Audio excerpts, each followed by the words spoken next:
Welcome to Hindi class. Hindi class में आपका स्वागत है। चलिए आज हम क्या पढ़ने जा रहे हैं, अनेक शब्दों के लिए एक शब्द। आज हमारा टॉपिक क्या है या विषय क्या है हमारा, अनेक शब्दों के लिए एक शब्द। ये क्या होता है, चलिए आज हम समझते हैं। ठीक है, हम दूसरों से अपनी बात को कहने के लिए अनेक शब्दों का प्रयोग करते हैं। कई शब्दों की जगह हम एक शब्द का भी प्रयोग कर सकते हैं। इस एक शब्द से बात स्पष्ट हो जाती है। कई बार हम बहुत सारे शब्दों से मिलाकर कुछ चीज़ें हम अभिव्यक्त करते हैं या बताते हैं या उन्हें समझाने की कोशिश करते हैं, लेकिन इस शब्दों के समूह को से नहीं प्रकट करके हम अगर एक शब्द से भी हम इनको आसानी से प्रकट कर सकते हैं। कैसे प्रकट कर सकते हैं, चलिए आइए जानते हैं। ठीक है, अनेक शब्दों के लिए एक शब्द का प्रयोग भाषा को क्या है, सरल, सुंदर और प्रभावशाली बनाता है। समझ में आया बच्चे? जैसे दादी पेड़, ये एक दादी पोती है। ये पोती जो है अपनी दादी से कह रही है, दादी पेड़ पौधे को देखभाल करने वाला आया है। वो क्या बोल रही दादी को कि दादी घर में जो है पेड़ पौधों की देखभाल करने वाला आया है। बहुत लंबा जो है इनका वाक्य, पूरे बहुत सारे शब्दों के समूह का वाक्य वो कह रही है वो पोती।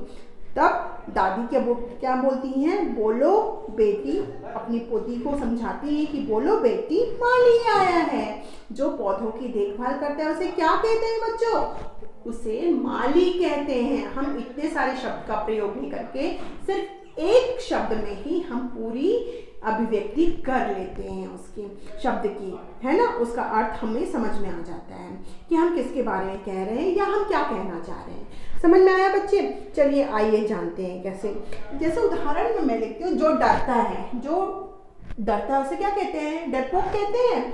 देखो वो डर रहा है, वो बहुत ज़्यादा डरता है कह के नहीं, वो डरपोक है, ऐसा भी हम कह सकते हैं। ठीक है, जो सेना में है उसे क्या कहते हैं, हम सैनिक कहते हैं। कुछ ऐसे ही शब्द वाक्य, कुछ आइए ऐसे ही कुछ शब्दों के बारे में हम जानते हैं। बहुत सारे शब्द हैं इसमें, दो चार मैं आपको उदाहरण देकर समझाती हूँ। जैसे जिसके माता पिता ना हो उन्हें क्या कहते हैं, अनाथ कहते हैं। जो डरता है डरपोक, जिसमें कम बल होता है वो दुर्बल होता है। जो पढ़ा लिखा नहीं होता है उसे क्या कहते हैं, अनपढ़ कहते हैं। जहाँ छात्र पढ़ते हैं, जहाँ आप सब पढ़ते हैं उसे क्या कहते हैं, उसे विद्यालय कहते हैं ना। आज आप बोलेंगे यहाँ जहाँ सब पढ़ाई होती है वहाँ पढ़ने जा रहे हैं, ऐसा तो आप नहीं बोलते हैं। ये सुनने में भी नहीं अच्छा लगता है, बोलने में भी अच्छा नहीं लगता है। अभिव्यक्ति भी बहुत जो है समय लेता है ना, अभिव्यक्ति में भी बहुत समय लेता है। लेकिन अगर आप सीधे ही तौर पे कहते हैं कि मैं विद्यालय जा रहा हूँ, मैं पढ़ने विद्यालय जा रहा हूँ, तो एक ही शब्द में पूरी जो है चीज़ों की अभिव्यक्ति हो गई है यहाँ पर, है ना।